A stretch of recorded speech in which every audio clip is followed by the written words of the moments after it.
ओम श्री गुरवे नमः। ओम तत्सत। ओम श्री हरि।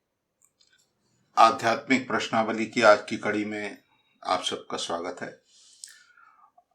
अब तक हमने जिन विषयों में आलोचना करी है, जिन विषयों पर चर्चा करी है, उनमें प्रधान रहा है कि जीव को मुक्ति प्राप्त करने के लिए सद्गुरु का आश्रय ग्रहण करना चाहिए। अब आश्रय ग्रहण करने की प्रक्रिया क्या है कि हमें किसी परंपरागत प्राप्त सद्गुरु से, जो सद्गुरु संप्रदाय हैं, उनमें से किसी महापुरुष का, साधु महाराज का आश्रय ग्रहण कर कर उनसे विधिवत दीक्षा प्राप्त करनी चाहिए। अब ये दीक्षा क्या है? देखिए, शास्त्रीय अर्थ इसका हम थोड़ा बाद में आलोचना करेंगे। पहले समझ लेते हैं कि दीक्षा का साधारण अर्थ क्या है। देखिए, दीक्षा का साधारण अर्थ है उपदेश, शिक्षा या फिर इष्ट मंत्र दान करना। वास्तव में आजकल इसका जो अर्थ है वो केवल इष्ट मंत्र दान से ही जुड़ा रहता है। शिक्षा और उपदेश के संदर्भ में दीक्षा शब्द जो है बहुत ही कम व्यवहार होता है। अब इष्ट मंत्र दान, सद्गुरु जब किसी शिष्य के कान में उस संप्रदाय का सिद्ध इष्ट मंत्र प्रदान करते हैं, उसे दीक्षा कहा जाता है। शास्त्रों में कहा गया है दीयते क्षीयते यया,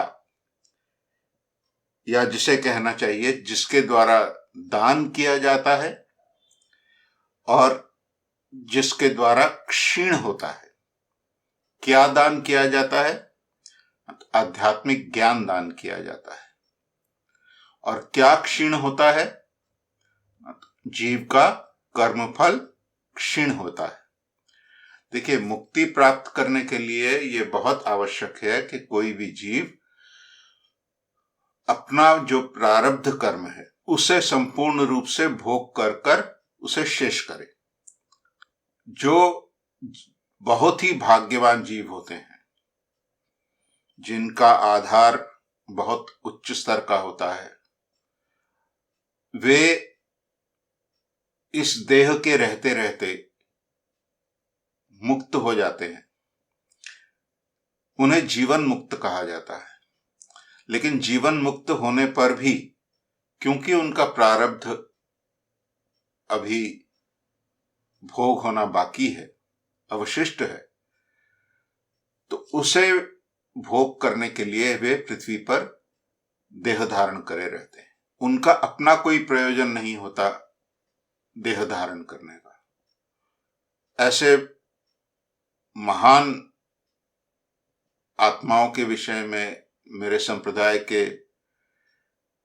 महापुरुष श्री श्री रामदास काठिया बाबा जी महाराज ने कहा है कि परोपकार के वास्ते संतन धरे शरीर। इन महापुरुषों के द्वारा उनके अपने संप्रदाय की जो गुरु शिष्य परंपरा है वो पृथ्वी पर अबाधित चलती रहती है। ये महापुरुष उचित आधार को शिक्षा, दीक्षा, उपदेश दान करके उन्हें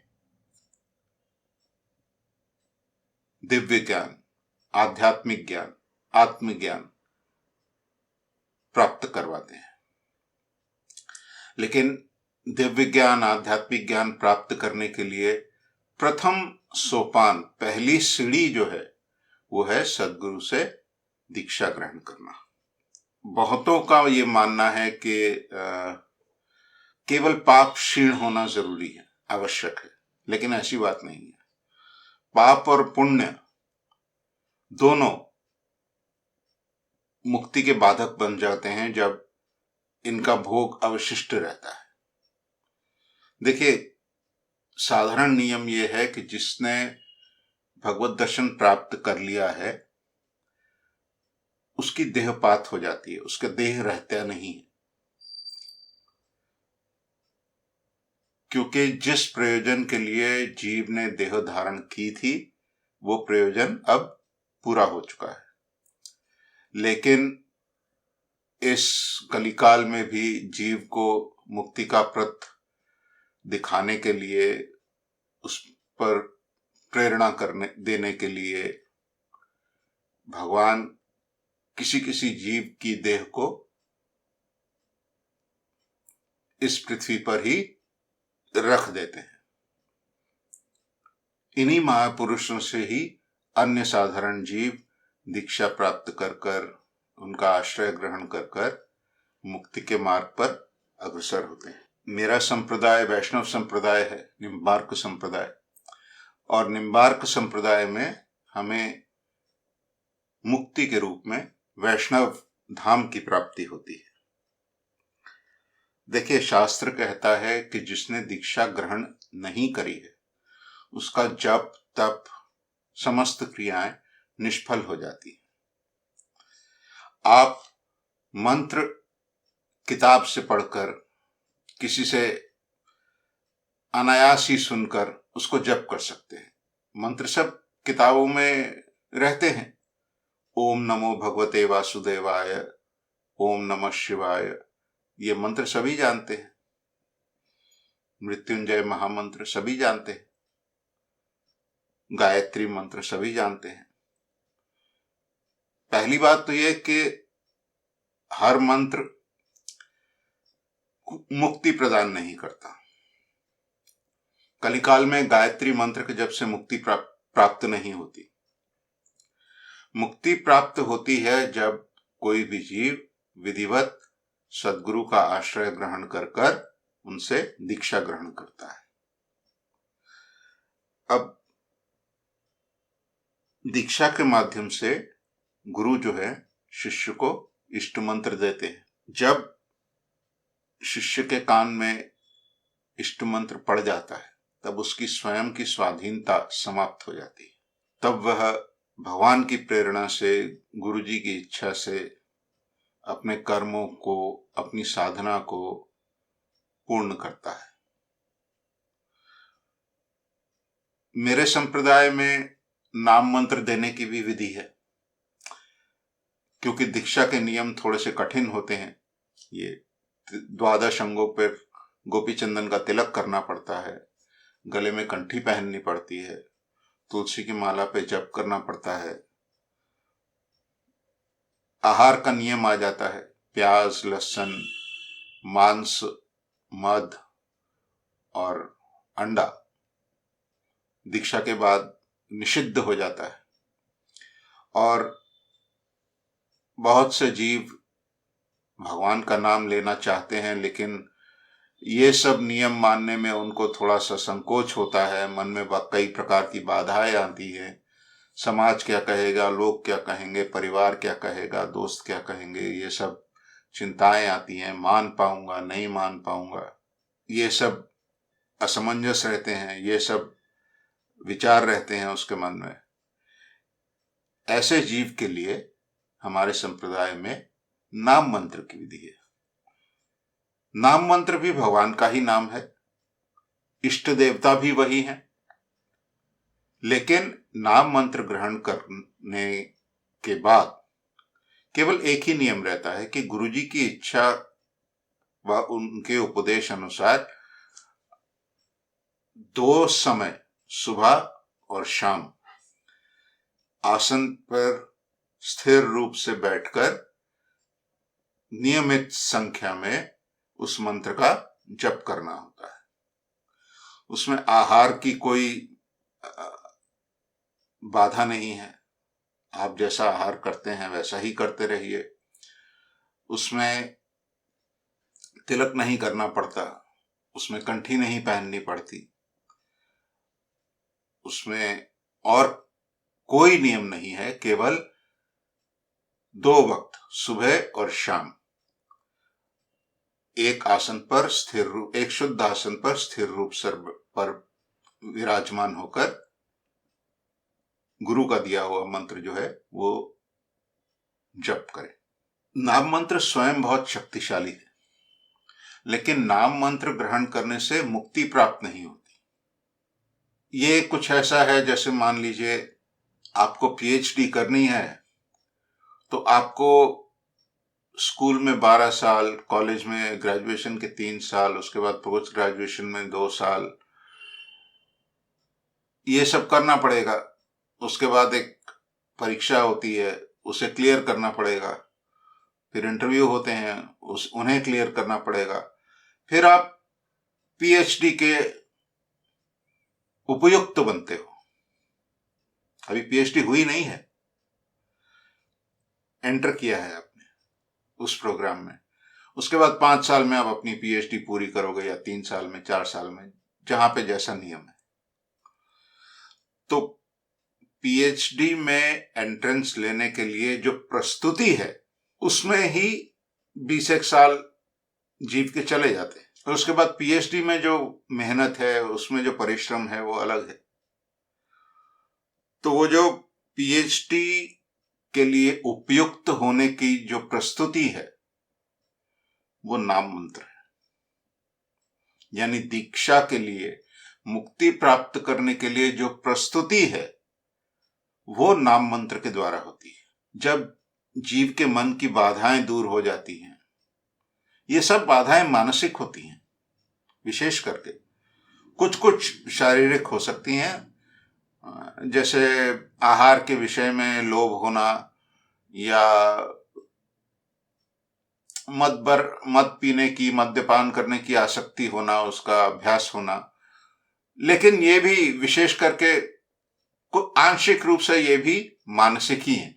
तो नाम मंत्र जप करते करते, नियम से जप करते करते जीव का मन और शरीर दीक्षा के लिए प्रस्तुत होता है।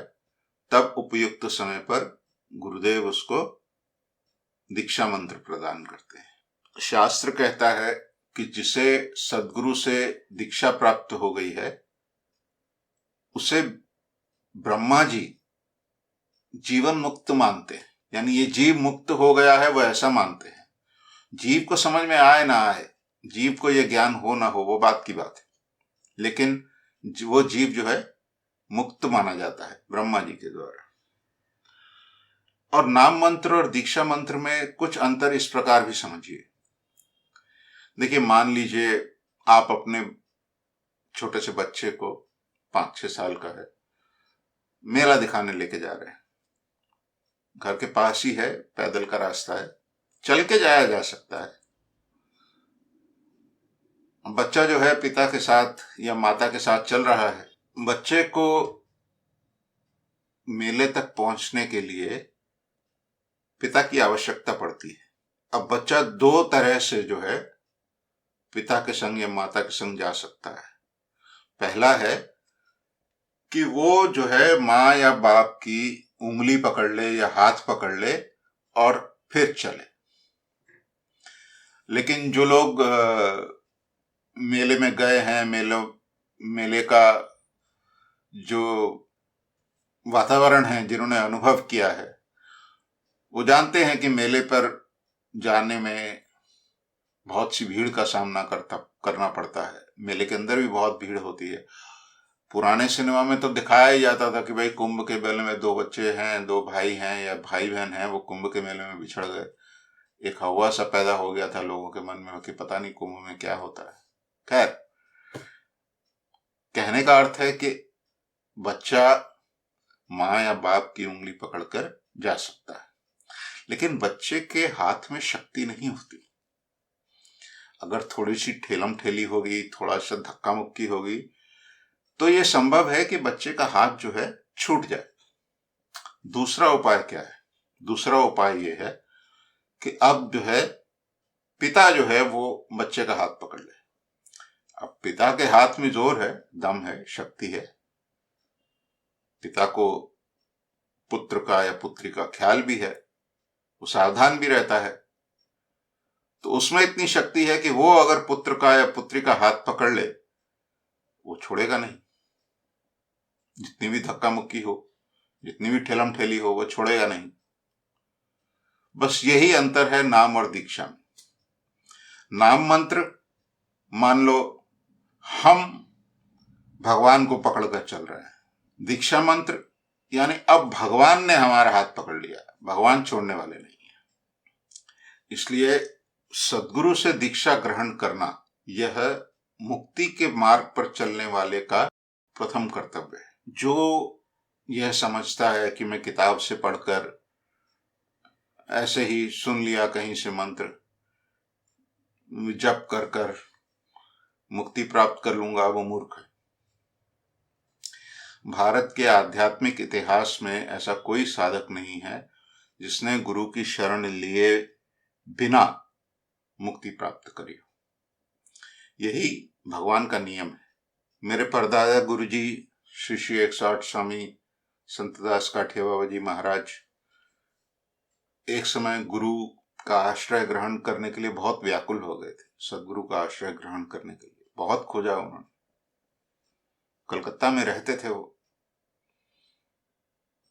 उनका नियम था, वो प्रत्येक दिन गंगा जी के घाट पर जाकर जो है स्नान करते थे। एक दिन मन बहुत उचाट हो गया, गुरु नहीं मिल रहे।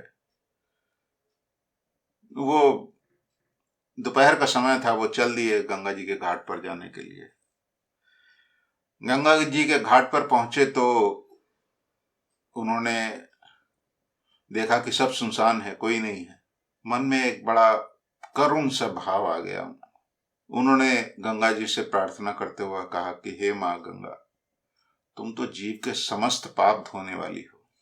मेरे पाप क्या इतने ही अधिक हैं कि मुझे गुरु की प्राप्ति नहीं होगी? वो आंख बंद करके प्रार्थना कर रहे थे, हठात ही उनके सामने का दृश्य बदल गया।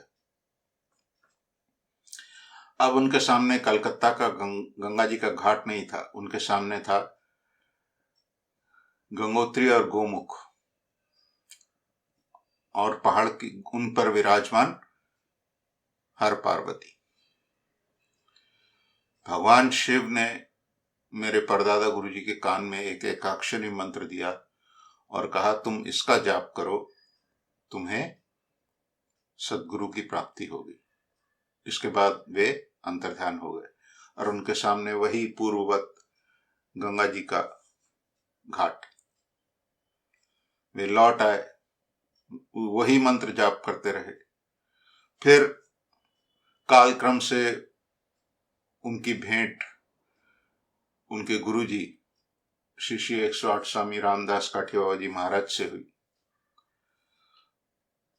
कहानी बहुत लंबी और रोचक है, लेकिन मैं आपको यहाँ पे बहुत संक्षेप में बता रहा हूं। दीक्षा के विषय में कुछ विस्तार से बात करने के लिए काठिया बाबा जी महाराज का दर्शन करके संतदास जी कलकत्ता लौट आए। उस समय भी वो वही एकाक्षरी मंत्र जप करते थे। फिर एक दिन रात को उन्होंने देखा, वे छत पर सोते थे, अपने घर की छत पर जो है वो सोते थे। उन्होंने देखा कि उनके गुरुजी काठिया बाबा जी महाराज आकाश मार्ग से भेद करते हुए उनके छत पर उतरे, उनको कान में दीक्षा मंत्र प्रदान किया और उसी तरह आकाश मार्ग से चले गए। वो मंत्र ग्रहण करने के बाद उन्हें लगा कि उनके शरीर और मन में वो मंत्र मानो चारों तरफ रोम रोम में समा गया। फिर वो उसी का मंत्र जप करते थे। लेकिन कुछ दिनों बाद, जन्माष्टमी की से कुछ दिन पहले, वे वृंदावन गए, गुरुजी से भेंट करी। फिर गुरुजी से कहा कि आपने तो मुझे कलकत्ता में छत पर मंत्र दिया था, तो अब क्या पुनराय यानी दोबारा मंत्र ग्रहण करने की आवश्यकता है? तो मेरे काठी बाबा जी महाराज ने कहा कि हाँ, तुम्हें फिर से दीक्षा देंगे, विधिवत फिर से दीक्षा देंगे। तो जिनको स्वप्न में मंत्र मिलता है या किसी अलौकिक भाव से मिलता है, या जो लोग पुस्तक पढ़ के मंत्र लेते हैं, उनसे भी यह निवेदन है कि आप सब लोगों को विधिवत किसी सद्गुरु से मंत्र ग्रहण करना चाहिए। देखिए, जब यज्ञ किया जाता था, या जब अब भी जब यज्ञ किया जाता है, तो यज्ञ की दीक्षा दी जाती है। पुरा काल में जब अश्वमेध यज्ञ होता था या पुत्रेष्टि यज्ञ किया जाता था, जैसा कि रामचंद्र के पिताजी ने किया था, उनमें भी दीक्षा दी जाती थी, यज्ञ की दीक्षा दी जाती थी। उस विशेष कार्य को संपूर्ण करने के लिए जो प्रस्तुति थी वो दीक्षा के माध्यम से होती थी। उसके बाद यज्ञ का अनुष्ठान किया जाता था। उसी प्रकार इस देह में मुक्ति प्राप्त करने के लिए जीव को सद्गुरु की शरण ग्रहण कर उनसे दीक्षा लेना आवश्यक है। जिनको इस जन्म में नाम मंत्र मिल गया और दीक्षा नहीं मिली, उन्हें फिर किसी जन्म में उसी गुरु परंपरा में अन्य देह में दीक्षा प्राप्त होगी। देह तो सिर्फ स्थूल देह छूटती है, सूक्ष्म देह तो वहीं रहती है। तो वही जीव जब दोबारा पृथ्वी पर जन्म ग्रहण करेगा तो वही गुरु परंपरा उसे अपनी ओर आकर्षित करेगी और फिर अन्य किसी जन्म में उसको दीक्षा प्राप्त होगी। मेरे संप्रदाय में नियम है कि इस संप्रदाय में जिसको दीक्षा प्राप्त हो गई उसको 3 जन्म में मुक्ति अवश्य मिलेगी। अगर ये पहला जन्म है तो इसको लेकर 3 जन्म में मुक्ति अवश्य मिलेगी। जो शिष्य निष्ठा से गुरु की आज्ञा मानकर गुरु का आदेश निर्विचार रूप से पालन करता है, जो उनके बताए हुए साधन भजन के साधना के मार्ग पर चलता है, अपने कर्तव्यों का उचित रूप से पालन करता है, वो इस जन्म में भी मुक्त हो सकता है। लेकिन ये शिष्य पर निर्भर करता है। गुरु की कृपा सर्वत्र हर शिष्य पर समान रूप से होती है। जिसकी गुरु के उपदेश पर जितनी श्रद्धा होती है, जितनी भक्ति होती है, जितनी निष्ठा होती है, उसको कृपा की अनुभूति उतनी अधिक होती है। ऐसा नहीं है कि एक शिष्य पर अधिक कृपा होगी, दूसरे शिष्य पर कम कृपा होगी, ऐसा नहीं है। कृपा की अनुभूति का अंतर आता है। दीक्षा के विषय में और भी विस्तार रूप से बताया जा सकता है। जैसे पुरातन काल में, पुरातन काल तो कहना नहीं चाहिए क्योंकि ये करीब मान लीजिए करीब 200-250 साल पहले तक की बात तो है ही, कि दीक्षा की प्रणाली बहुत भिन्न होती थी। शिष्य गुरु की परीक्षा करता था, गुरु शिष्य की परीक्षा करता था, अपने पास रखता था, पहले देखता था शिष्य में वैराग्य है कि नहीं, गुरु की आज्ञा पालन करने का मन है कि नहीं, उसके प्रति निष्ठा है कि नहीं, गुरु के उपदेश पर विश्वास है कि नहीं। शिष्य भी देखता था कि ये गुरु मुझे आध्यात्मिक ज्ञान दे सकते हैं कि नहीं। फिर उसके बाद जब दोनों ओर से परीक्षा का जो चरण है वो समाप्त हो जाता था, तो शिष्य जो है गुरु के चरणों में साष्टांग दंडवत कर उनसे प्रार्थना करता था कि हे गुरुजी, मुझे इस संसार के दुखों ने, तापों ने बहुत क्लिष्ट कर दिया है, आप मेरी रक्षा कीजिए, मुझे दीक्षा प्रदान कर आध्यात्मिक ज्ञान का पथ दिखाइए। फिर गुरु जो हैं उसके शरीर पर गोपी चंदन का तिलक लगाते थे, उसको कंठी धारण करवाते थे, एक कान में दीक्षा मंत्र देते थे। फिर शालग्राम के रूप में उस शिष्य को अपने इष्ट देव की सेवा करने के लिए देते थे। पहले वे स्वयं उन शालग्राम की सेवा, पूजा, अर्चना करके शिष्य को प्रदान करते थे, और शिष्य का कर्तव्य होता था कि वो जो शालग्राम जी गुरुजी ने दिए हैं उसकी अत्यंत निष्ठा से सब अनुशासन मानकर उनकी सेवा करे। तन, मन, धन, प्राण जिसके गुरु पर समर्पित होते थे उस पर गुरुजी की अशेष कृपा वर्षण होती है। मैं फिर से कह रहा हूं, गुरु की कृपा हर शिष्य पर समान रूप से होती है, लेकिन जो जितना निष्ठावान होता है, जो जितना अनुशासन में रहता है, गुरु जी की आज्ञा का निर्विचार रूप से पालन करता है, वह गुरु की कृपा को बहुत सहजता से अनुभव करता है। अंत में केवल 2-3 सार गर्भ की जो बातें हैं वो अवश्य याद रखिए। सद्गुरु परंपरा में आश्रय ग्रहण करना, सद्गुरु से दीक्षा प्राप्त करना, दीक्षा के सब नियमों को यथावत पालन करना, गुरु जी की आज्ञा को निर्विचार रूप से पालन करना और गुरु जी के दिए हुए साधन भजन को निष्ठापूर्वक करना, यही मुक्ति का सबसे सहज और सरल पथ है। हर संप्रदाय में दीक्षा के नियम थोड़े अलग हो सकते हैं। तिलक हमारे यहाँ ऊर्ध्वपुंड किया जाता है, सन्यासी लोग त्रिपुंड करते हैं। रामानंदी संप्रदाय या रामानुजी संप्रदाय के जो साधक हैं उनका तिलक स्वरूप अलग प्रकार का होता है, लेकिन मूल रूप से दीक्षा के जो नियम हैं वो हर संप्रदाय में लगभग एक ही हैं। थोड़ा बहुत फेरबदल हो सकता है, थोड़ा बहुत इधर उधर हो सकता है, लेकिन जैसे आहार का नियम सब वैष्णव संप्रदायों में एक ही है।